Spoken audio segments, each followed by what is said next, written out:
Solo, ishiwa here kuti sekuru wako akadzinga mupostori unotanga asina kubhadhara mari yerent. King, siyana nazvo izvi. Mupostori wacho akazodzoka akabhadhara mari yacho yerent. Saka sekuru wako vaitoida kamari yavo. King, mukutaura izvozvo chete. Vangoti vachingoipiwa mari yacho ndobva vamhanya unotenga firiji. Zvoti kutaura kudai kwati kutoita kana mbudzi dzepadeni pangu dzikutomwa mvura inotonhorera. Solo, zviya sekuru wako mazuva kutengesawo nyama yembudzi. Saka mahwani chete. King, musada ngonyebedzera kunge musingazviziva plus futi mahwane ei futi amuri kutaura. Solo, sisi wako kuti ara panga uri musikana mainyora paghetto tichenjerai imbwa. Nawe yava mvana makunyora paghetto kuti munyama yembudzi pano. Yose, zvichiri zvenyama yembudzi zvavakutaurira kana kuti wada kutotanga dzimwe nyaya. Solo, zvichiri zvenyama but zvinongoenderana kuti nyama ipi yacho. Iwe Sam, asi waperwa nenyaya dzekutandarisa. Solo, nezuro uchingodzokera padeni pako ndakanga ndasangana nemwe mvana ndobva ndainyenga. Yakazongondiramba zvaye but then ndakaita serious handaigona ngopinda chete. Ukona chisemu kurambwa nemvana zvikangofanana nekurambidzwa kuedza bhero. Solo, usatombondishora zvako. Kwewo ukazoita sene nyaya yaMary. Iwe Sam, zvaMary ndakasiyana nazvo handidani vanhu vanopenga. Solo, chikondiudza chete zvakaitika. Kozi iyo pakabva kunokuka wakandiudza kuti ukwenda unopedza masports. Dauzongoziva chete kuti game rachiro rakapera sei.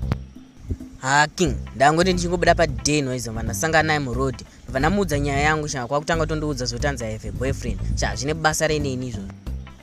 Solo, wakabva wazoita sei? I hope kuti haunozogumira ipapo. Then ndibva ndamuudza kuti ndine jezi reMan U. Anga kutondibvunza kuti saka zvinokwana papi papa. Anga kuda kutondinyaza pamberi pekamunin'ina kake. Then ndibva ndamuudza kuti ndanofunga kuti tutaura zvisina basa zvatinazvo.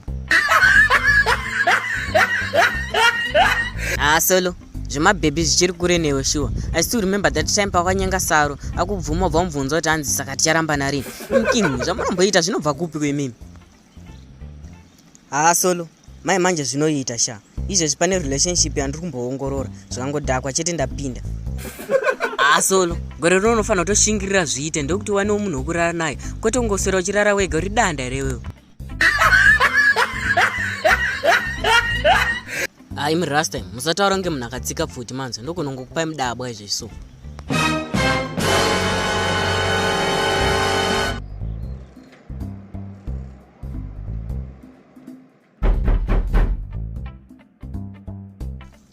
Ndiani?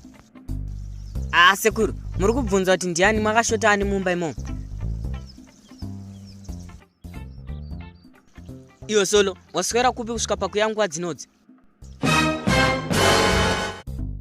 Sekuru, ndaswera kuchechi kwana Sam. Ukunyepa, watanga futi zvetu maBaby tumanyama. Ndakambokubvunza, unoda kaBaby kanyama uri breastend rewe. Sekuru, unongoswera muchimupopotera but munomacha munhu akana kaBaby kanotombondida. Solo, watanga futi kundinyepera. Iwe, twasikana tokuno kundotuziva wanzo. Tinogona kutongodira munhu kuti pamba pawo pane mugodi. Sekuru, ndachikumbira regerero. Inoti nhasi ndanonoka nekuti ndinachiparidza kuchechi kwana Sam. Yo Solo, ukundoona kunge ndakapusa. Manje ndatogarira padhowa pana pauri kubuda napo. Pina mumba munotora pani yangu pasi pembedha. Nhasi ndatombokupedzera.